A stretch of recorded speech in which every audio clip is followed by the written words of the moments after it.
Hello, and yes, indeed, welcome to another Whiskey review with me, the Whiskey Novice. Thank you for joining me for review number 145, part 2 of a series looking at some miscellaneous malts. What are miscellaneous malts? When I discuss it here, well, they're just malts that I have in my cabinet. That didn't really fit in anywhere else, so I wanted to put them somewhere. They're miscellaneous, they're malts, they're right here, right now. This one, the Bunnahabhain Moine Bordeaux.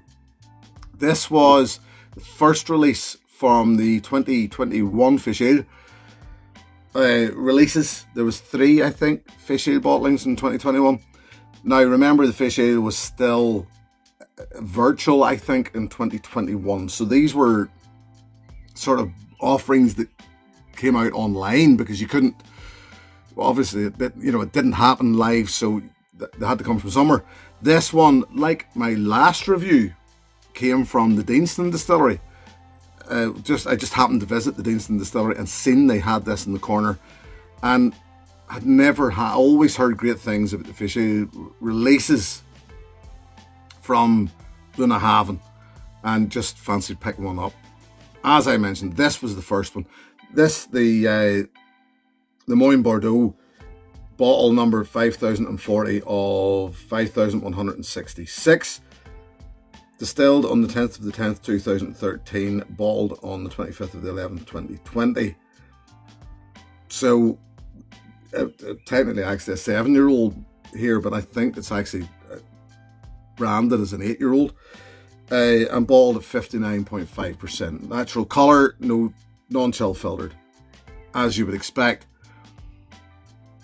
I wanted to pick this up because I was a bit disappointed by the standard Bunnahabhain Moine. I've said it recently that weirdly Distell seem to be able to do this to me, that I sort of fall in love with some of their bottlings, like properly fall in love with them, and other ones I just can't sit with at all. And the standard Moine with me would be one of those that I can't really sit with. It just doesn't do it for me. So then, with that in mind, why did I buy this and what was the thing? Well, for one, it was £85, which I thought was a good price. Yes, it's a youngish whiskey, but it's bottled at cask strength. It's all very natural. And there's Bunnahabhain as this feel. Most of us are fans of the 12-year-old, which is a good example. There's that nice creamy, almost oily, well, actually I would say oily, almost creamy feel on the palate. So I wanted something that was a little more off the wall. So the fact that this had the red wine finish just made it, for me, something I wanted to try. So when I seen it there, I picked it up. You can still buy this off the Bunnahabhain website, I believe, at moment of release of this video, because obviously if you're watching this in 10 years time, you'll not be able to buy it.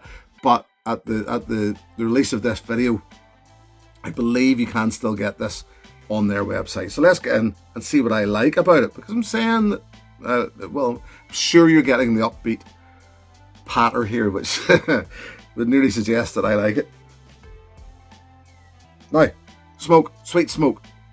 Actually, more so now than whenever I was doing my tasting notes. Slightly medicinal, and I've said it before, I don't like to use medicinal as a term for peated whiskies, but yeah, I'm actually getting a slight medicinal note off this. Raisins, the smoke, the medicinal thing calms quickly. Raisins, chocolate, not just chocolate and ginger. There's an oily, and this maybe sounds a bit stupid, but I'm going to say leathery nose feel. An oily nose feel, certainly. When I say leathery, that does sound bizarre. But there's a leathery thing running through it. Sugared almonds. Any wininess seems to run quite parallel with the smokiness. So there's not the Bordeaux finish doesn't really play in to the nose initially. As a matter of fact, it's almost dominated by the smokiness.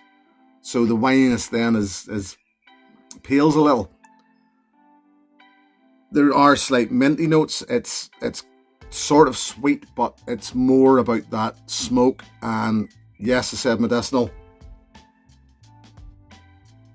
And becomes a little sharp with that 59.5. So it's hefty enough. ABV starting to take over a little on the nose. So yes, smoke dominating that nose, I would say. I know that once I do the palate, things change.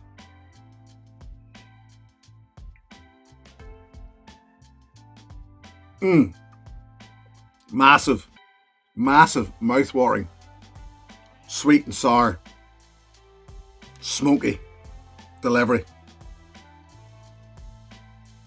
And the wine finish is now starting to take in. It's really kicking in here.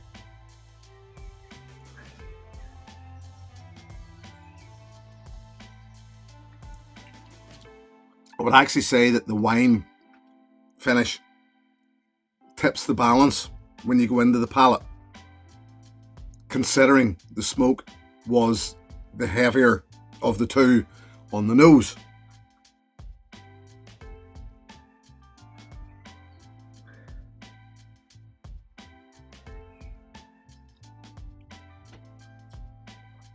Beautiful, almost typical Bunnahabhain, oily, creamy mouthfeel. Weirdly, there's a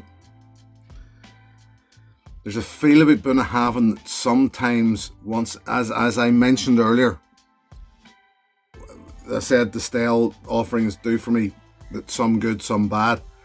Bunnahabhain, that there's a very, very definite feel about Bunnahabhain for me, mouthfeel, that works in some and in others doesn't. Others just, it can almost, I find some of them a little sickening because the mouthfeel just doesn't work with the flavour and the pair of them become a little off-putting. Here it works incredibly well. This is rich, this is creamy.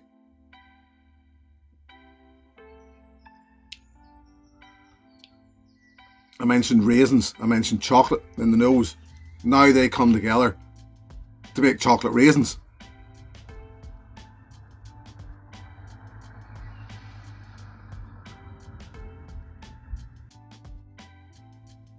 And once again,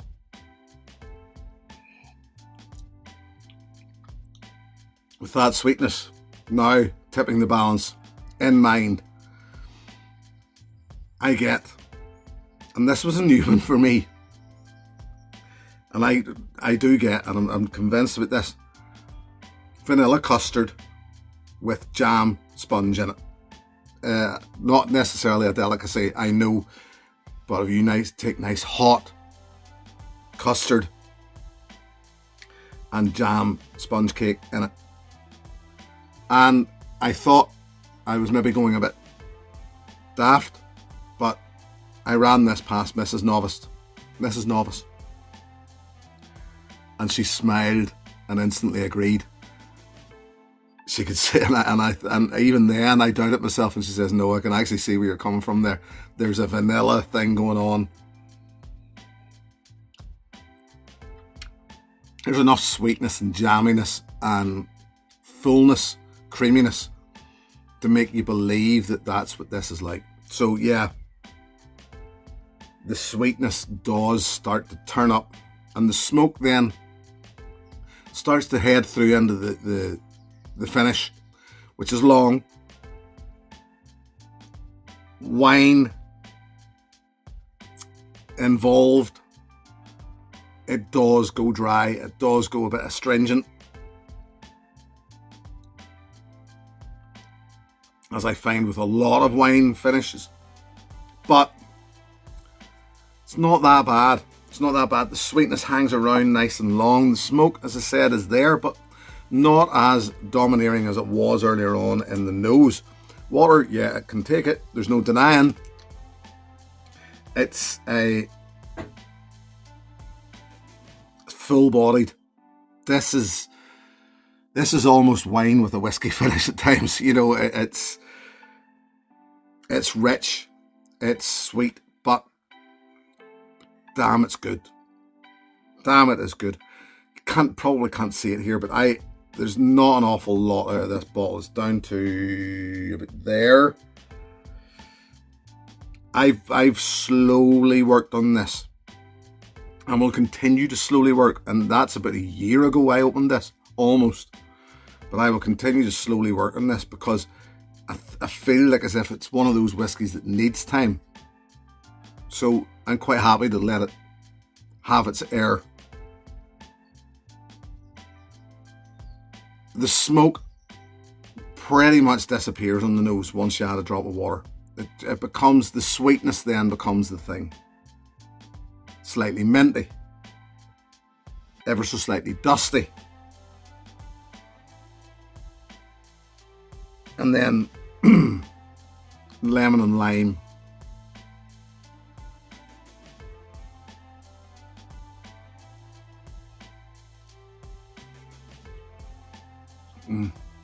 Still, the palate, this is all about the palate. The nose is good on it. The palate's incredible. And it just gets that little bit sweeter, that little bit sharper. The lemon and lime comes through in the palate that came in the nose with the water.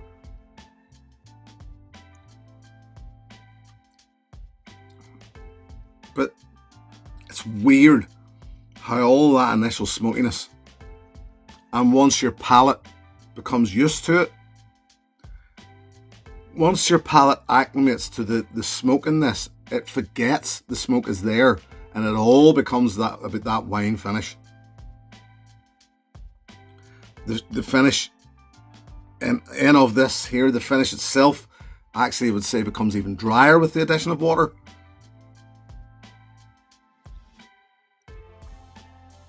But oh man, it's good. It is good.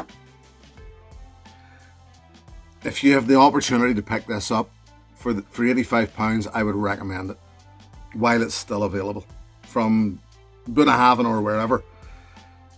I think this is a good one, personally, and I was well pleased to pick it up.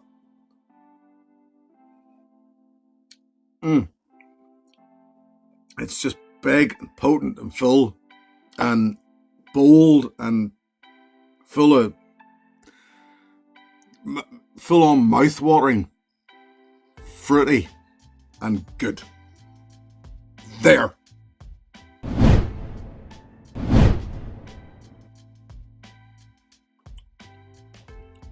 Oh, and also a little hot. So, yet again, whenever I'm this glowing about a whiskey, what the hell do I offer to you as an alternative? Well, my answer came to this quite a while ago. Let's say quite a while ago, you know. It's a bottle I don't have. So we'll get that out of the way first. I can't set up a bottle to you here. But when I tried the alternative to this, I knew straight away what I was going to offer up to you whenever the time came, when I was reviewing it. And it is this Long Row Red, and in this case, it was the 2022 offering, the 15-year-old. I tried it at the Glasgow Whisky Festival, and straight away I thought to myself, this reminds me of something. What does this remind me of? And it came to me. It was the Bunnahabhain Moine Bordeaux from 2021 Feis Ile. So it was there. The writing was on the wall for this one. Yes, Long Row Red has actually beaten me when it comes to getting. I've said it before that I've been fairly blessed to get my hands on most Springbank offerings, but Long Row Red has always escaped me. I will at some point. it doesn't matter. I've said it before that I'm not going to be one of those people that goes out and spends too much money on it just to have it. But I'll get there. I'll get one eventually. But I'm saying, and it seems a bit silly once again. I'm talking about a bottle that's not yet, not quite a unicorn, but at some point, maybe, I'm not sure. And I'm offering up a bottle that is most definitely a unicorn. So I apologise for that. But I mean, I can only offer up to you what I've had as an alternative or what I would suggest. And in this case, as I said, it is the Longrow Red. Because it was something that is enough, there's enough smoke going on, but that wine finish has had its part. It's played its part, and you would know it's there.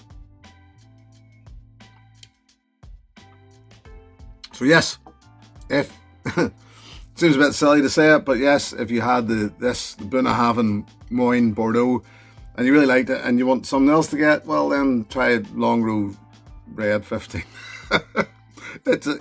Sorry, it's making me laugh saying it because it just sounds daft. It's not. Anyway, right. I don't think I need to say any more. Thank you for joining me. Thank you very much to my patrons. If you wish to join that group, the details are below. Thank you very much for joining me once again, and here's to your good health, my friends. Cheers. Hey, thanks for watching my video. Please click and subscribe to be notified of further content.